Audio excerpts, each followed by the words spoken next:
किसी पेड़ का तना उसका मेन एक्सिस होता है जो फूल, फल, लीव्स इन सबको सपोर्ट देता है। चलिए आज इस वीडियो में हम ये जानते हैं कि ये जो तना है, स्टेम, ये कितने प्रकार का होता है। देखिए, बेस्ड ऑन पोजीशन के आधार पर एक पेड़ का तना 3 प्रकार का होता है। पहला है एरियल स्टेम, जिसका पूरा का पूरा तना हवा में बाहर की ओर निकला हुआ होता है, जैसे आम का पेड़, नीम का पेड़। दूसरा वो जिसे कहते हैं सेमी एरियल स्टेम, जिसमें थोड़ा सा स्टेम बाहर निकला रहता है जमीन के और थोड़ा सा स्टेम जमीन के अंदर होता है, जैसे स्ट्रॉबेरी और घास हो गया। तीसरा होता है अंडरग्राउंड स्टेम, जिसमें पूरा का पूरा जो तना है वो जमीन के अंदर ही होता है, जैसे आलू हो गया, अदरक हो गया, हल्दी हो गया। जी हाँ, ये जड़ नहीं होती हैं। एक तने की पहचान होती है कि उसमें नोड होता है, एक जंक्शन पॉइंट जहाँ से कई सारी शाखाएं निकलती हैं। आलू में भी और अदरक में भी, इवन हल्दी की गांठ में भी आप देखे होंगे कि उसमें थोड़ा थोड़ा गांठ जैसी संरचना होती है, इसीलिए इसे तना कहा जाता है। तो ये 3 प्रकार के होते हैं बेस्ड ऑन पोजीशन, और बेस्ड ऑन फंक्शन के आधार पर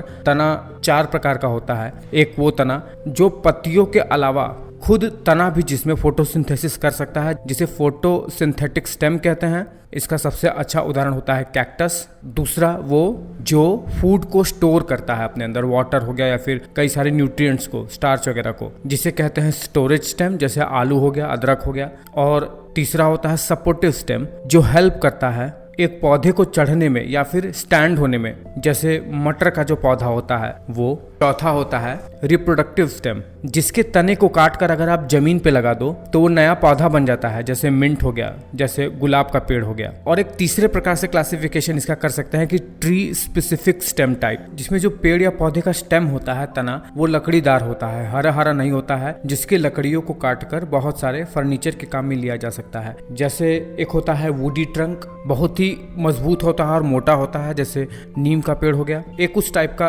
ट्रंक होता है जिसमें केवल एक मेन स्टेम होता है, एक मेन ट्रंक होता है बड़ा सा, जिससे छोटी छोटी डालियां लगी हुई होती हैं, जैसे आम का पेड़ हो गया, इसे सिंगल ट्रंक कहते हैं। और तीसरा होता है मल्टीपल स्टेम, जिसमें मजबूत लकड़ी की बहुत सारी शाखाएं होती हैं। एक बड़ा सा तो भाग होता ही है, लेकिन उसकी शाखाएं भी लकड़ीदार और बहुत मजबूत होती हैं। उम्मीद करता हूँ कि इस वीडियो में मैं बहुत कुछ बता पाने में सक्षम हो पाया हूँ।